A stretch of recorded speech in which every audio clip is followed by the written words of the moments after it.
রক্তের সম্পর্ক ছাড়াও কিছু কিছু সম্পর্ক আছে যে সম্পর্কগুলো কোনোদিনও ভোলা যাবে না এবং যাদের ভালোবাসাও কোনোদিনও মুছে ফেলা যাবে না। আর এই ভালোবাসার মানুষগুলোকে পেয়েছি আমার হাজবেন্ডের চাকরির সুবাদে। আজকে আমি রান্না করব মাটন বিরিয়ানি, আর এই বিরিয়ানিটি রান্না করব শুধুমাত্র আমাদের সেই ভালোবাসার মানুষগুলোর জন্য। বিরিয়ানিটি রান্না করব একদম বাড়িতে থাকা উপকরণগুলো দিয়ে, জানি না কেমন হবে। হ্যালো বন্ধুরা, আসসালামু আলাইকুম। রান্নার শুরুতে আমি প্রথমে পেঁয়াজ বেরেস্তা করে নেব। এ কারণে কড়াইয়ে পরিমাণ মতো তেল দিয়ে সেখানে 1 কাপ পরিমাণ কুচানো পেঁয়াজ দিয়ে দিলাম এবং অনবরত নাড়তে থাকলাম। তো কিছুক্ষণ পরে অলরেডি এই তো পেঁয়াজ বেরেস্তা হয়ে গেছে। এটা আমি উঠিয়ে রাখলাম। রেগুলার কাট করে রাখা খাসির মাংস এখানে 1.5 কেজি পরিমাণে ভালোভাবে ধুয়ে পরিষ্কার করে নিয়েছি।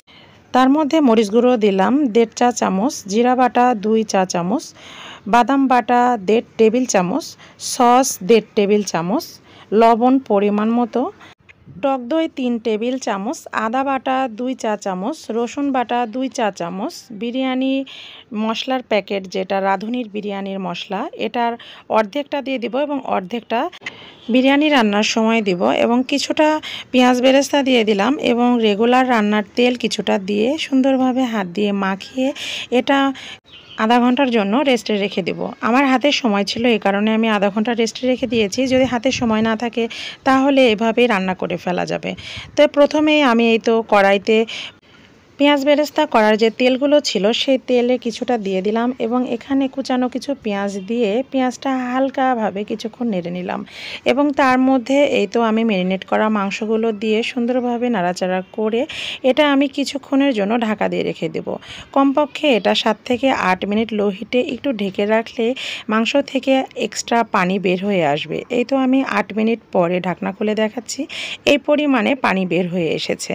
এখানে আমি আলাদা কোনো আর পানি অ্যাড করব না, এভাবে একদম লো হিটে মাংসটি আমি রান্না করে ফেলবো। বিরিয়ানিটি রান্না করার জন্য আমি এখানে চিনি গুঁড়ার চাল ব্যবহার করব। তো এখানে চাষি চিনি গুঁড়ার চালটি আমি নিয়েছি।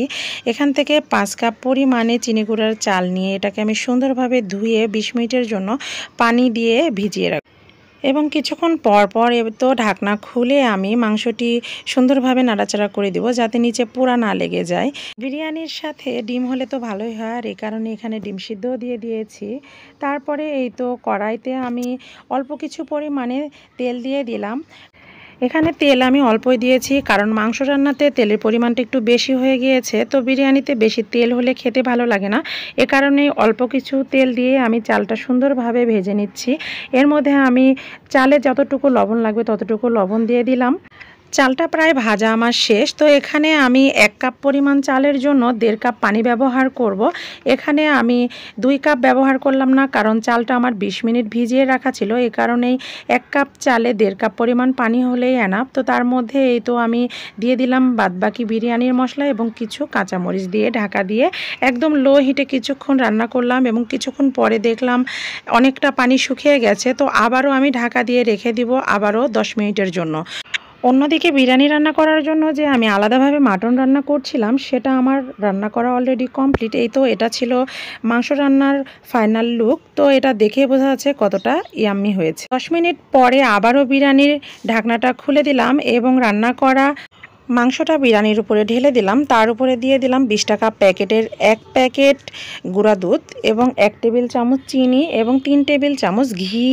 তার উপরে দিয়ে দেব পেঁয়াজ বেরেস্তা দিয়ে সুন্দরভাবে আবারও 10 মিনিটের জন্য ঢাকা দিয়ে রেখে দেব। তো অলরেডি আমার রান্নাটা কমপ্লিট। জানি না কেমন হয়েছে খেতে, তো এভাবে রান্না করলে অবশ্যই রান্নাটা ভালো লাগবে, এতটুকু বলতে পারি। তো আজকের মতো এই পর্যন্তই। পরবর্তীতে নতুন কোনো ভিডিও নিয়ে আবার তোমাদের সামনে হাজির হব। সেই পর্যন্ত ভালো থাকো, সুস্থ থাকো, আর অবশ্যই ভিডিওটি ভালো লাগলে লাইক কমেন্ট এবং শেয়ার করো। ইউটিউব থেকে দেখে থাকলে চ্যানেলটা সাবস্ক্রাইব করো, আর ফেসবুক পেজ থেকে দেখে থাকলে পেজটা ফলো দিয়ে পাশে থেকো। আল্লাহ হাফেজ।